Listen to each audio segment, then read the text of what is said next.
ये बात 1940 की है, जब भारत में अंग्रेज रहा करते थे।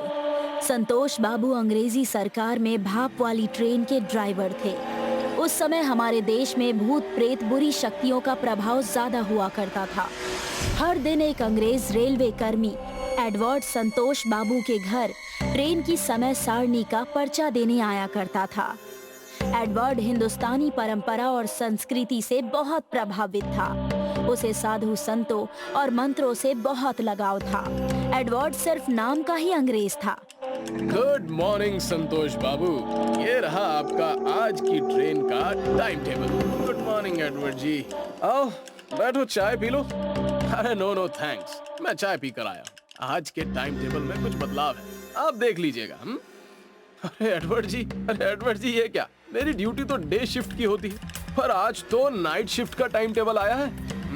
जी संतोष बाबू, आपको ट्रेन का इंजन मुंबई पहुंचाना है, जिसके लिए आपको आज रात 1 बजे रेलवे यार्ड पहुंचना होगा। ओह ठीक है एडवर्ड जी, मैं आज रात टाइम पर रेलवे यार्ड पहुंच जाऊंगा। संतोष बाबू ने अपनी पत्नी विमला को भाप वाला इंजन बम्बई पहुंचाने की बात बताई। अरे विमला सुनो, मुझे आज रात मुंबई रवाना होना है। तुम मेरा खाना पहले ही तैयार कर देना। 24 घंटे का सफर होगा कम से कम। सुनो जी, अकेले मत जाना, अपने साथ अपने दोस्त राजेश को भी ले जाना। और हाँ, रास्ते में वो अंधेरा पुल पड़ेगा। मैंने सुना है उस अंधेरे पुल में किसी खूनी प्रेत आत्मा का साया है। अरे ठीक है, मैं राजेश को भी साथ ले लूंगा। रास्ते में अंधेरा होगा, मैं अपनी साइकिल में टॉर्च लगा लूंगा। तुम चिंता मत करो। रात के 12 बजे संतोष बाबू और उनका दोस्त राजेश दोनों अपनी साइकिल में टॉर्च लगाकर रेलवे यार्ड की ओर निकल गए। जैसे ही संतोष बाबू और राजेश अंधेरे पुल के करीब पहुंचे कि तभी उन्हें एक सुंदर स्त्री दिखाई दी। अरे इतनी रात के अंधेरे में ये महिला यहाँ क्या कर रही है? अरे छोड़ो राजेश, मुझे कुछ गड़बड़ लग रही है। अरे नहीं यार, मुसीबत की मारी लगती है, चल देखते हैं।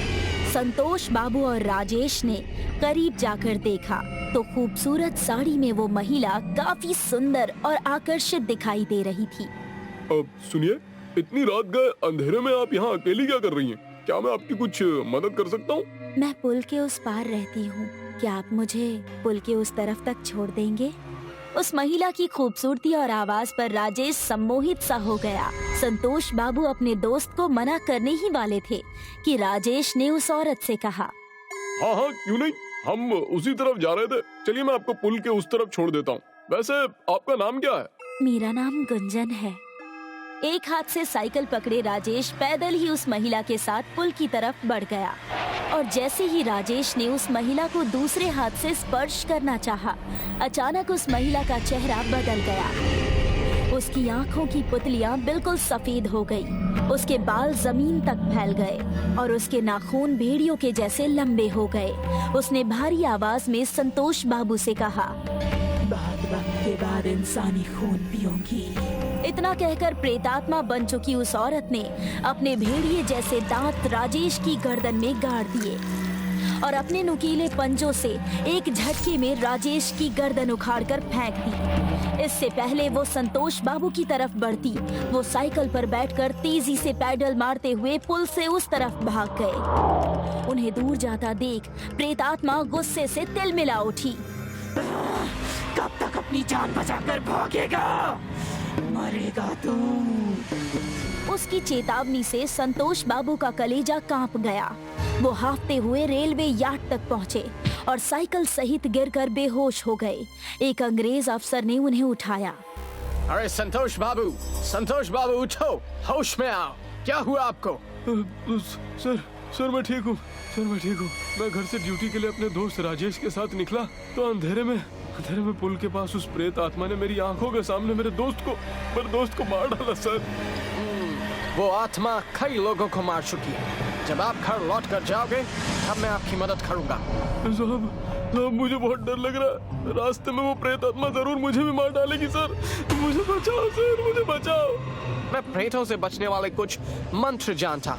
तुम मुझे अपना रुमाल दो, मैं उसमें कुछ अभिमंत्रित दाने रुमाल में रखकर तुम्हें दूंगा। पर साहब उससे क्या होगा? क्या वो प्रेत आत्मा मुझे नहीं मारेगी? जब तुम पुल पार करोगे तो वो प्रेत आत्मा तुम पर हमला करने जरूर आएगी। जब वो तुम्हारे नजदीक आए तुम रुमाल में रखे दाने उस प्रेत आत्मा के ऊपर फेंक देना और पीछे मुड़कर मत देखना। आपको बहुत बहुत धन्यवाद साहब। संतोष बाबू डर डर कर अपनी साइकिल से उस पुल के जैसे ही करीब पहुँचे, अचानक प्रेतात्मा हवा में तैरते हुए अपनी भयानक शक्ल में सामने आ गई। आखिर तू आ ही गया ना वापस। अब मैं तेरे खून से अपनी प्यास बुझाऊंगी। ओह नहीं, कितनी कितनी भयानक दिख रही है। प्रेतात्मा ने संतोष बाबू को रुमाल निकालने का मौका ही नहीं दिया और उन्हें दबोचने के लिए जैसे ही झपटी, उसे करंट की तरह एक तेज झटका लगा। अच्छा, तो मुझसे बचने के लिए तू मंत्रों का सहारा ले रहा है। देखती हूँ कितनी देर तक बचेगा मुझसे। लगता है रुमाल में अभिमंत्रित रखे दाने इतने शक्तिशाली हैं कि ये चाहकर भी मुझ पर हमला नहीं कर पा रही। इससे पहले कि ये मुझे मेरे दोस्त की तरह मार दे, मुझे ये दाने इसके ऊपर फेंक देने चाहिए। जैसे ही संतोष बाबू ने अपना रुमाल निकाला, उन्होंने देखा कि वो प्रेतात्मा अपने हाथों में राजेश का कटा हुआ सिर लिए खड़ी हंस रही थी। नहीं, अरे ईश्वर, मेरी इस भयानक प्रेतात्मा से रक्षा कर। अंधेरे पुल में अचानक अपने सामने राजेश का कटा हुआ सिर देखकर संतोष बाबू साइकिल सहित गिर गए और उनकी टॉर्च भी बुझ गई। हे भगवान मदद कर, नहीं तो यह प्रेतात्मा मुझे नहीं छोड़ेगी। अचानक वो प्रेतात्मा अपना भयानक रूप लेकर संतोष बाबू के सामने आकर खड़ी हो गई और उन्हें खा जाने वाली नजरों से देखने लगी। संतोष बाबू ने रुमाल में रखे हुए अभिमंत्रित दाने तुरंत निकाल लिए। ये देखकर उस प्रेतात्मा ने गुस्से से संतोष बाबू की ओर देखकर कहा, तुझे क्या लगता है कि इस तंत्र मंत्र का सहारा लेकर तू बच जाएगा ना?